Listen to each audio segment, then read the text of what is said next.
Hello, everyone. How are you doing? If you're new to Life's Dilemma, welcome.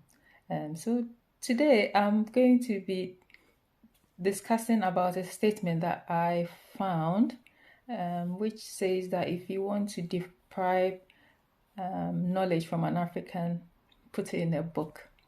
If you want to deprive knowledge from an African, put it in a book.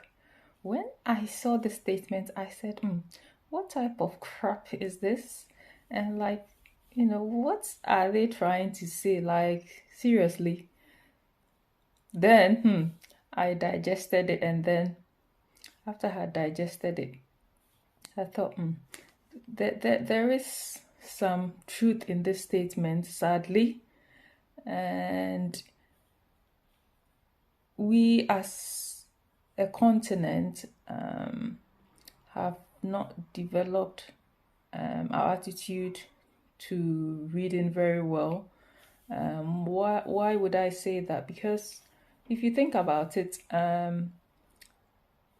reading is stemmed from people starting to read when they are very young, and we so often see that in our continent reading is not encouraged as much as you say somewhere in Europe, which is very much encouraged.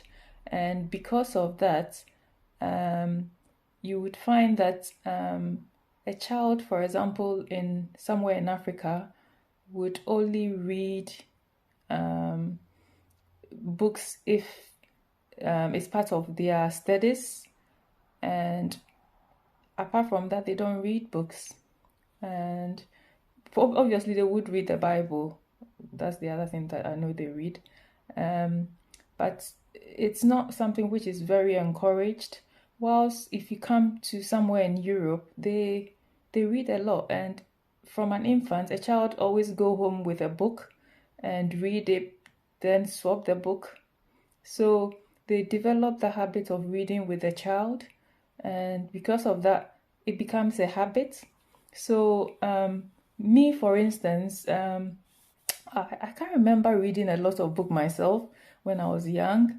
It was only when I went to secondary school, and this girl had a book, so I borrowed it, read it, and I enjoyed it. So what we used to do was everyone brought one book, and then we exchanged it.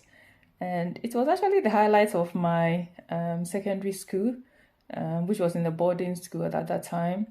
And what we used to do is I'll bring one book, everyone brings one book, and then we exchange it. And it wasn't any good book. It was Mills and Booze. It wasn't anything sensible. We're not learning anything sensible from those books. But I think it's encouraged my habit of reading books.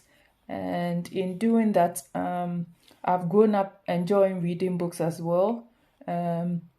So in a way, you could say that what do you call my I only got to the habit just because I had to exchange the books with my friends. I also encourage that parents should foster the habit of reading with their children, and even if the parent themselves don't read, encourage the child to read. On their birthdays, Christmas presents, there should be some books there. And if you foster the habit of reading with a child, they become an adult and they would still read because it's a habit which has been formed, and it will help their adult life when they are always update themselves. Also, family time is another way of encouraging the reading.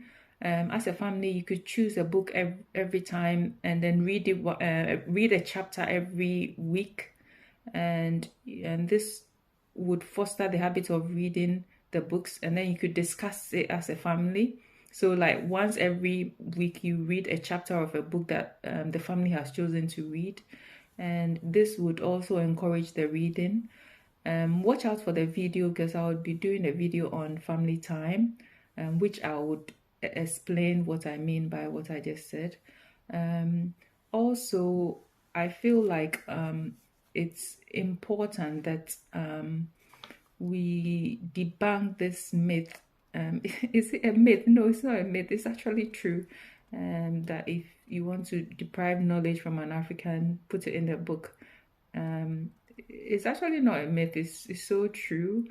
And if we are able to foster this habit of reading, reading is so good that reading a book is knowledge, and knowledge is what power.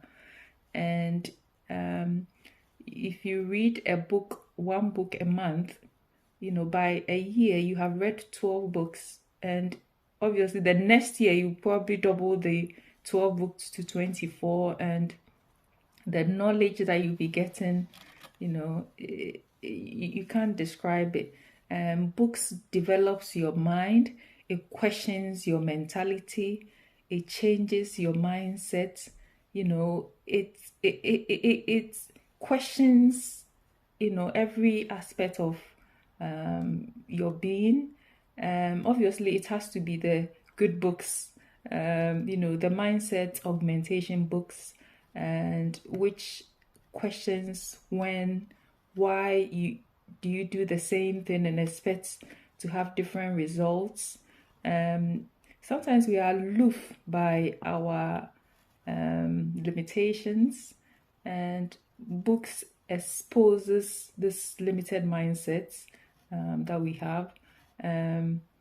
It's not everything that someone can tell you, and through association of through families, it's not everything they'll tell you. Sometimes some of these secrets are hidden in a book, and obviously that's why they said if you want to limit knowledge from an African, put it in a book, because obviously, yes, they know who won't read it. 80% of us don't read, to be fair. So we need to debunk this myth. No, it's not myth. It's true. We have to debunk this. Actually, seriously, we do. And I think as a people, we would develop more quicker if we read more. And books is everything, and it changes your mindset so much that you learn so much from it. So please, if you don't want to read, just encourage your children to read, so that our next generation of children would not have this statement put on them as well. Let's work together to make our next generation of children good readers. Please keep on reading and stay blessed. Bye.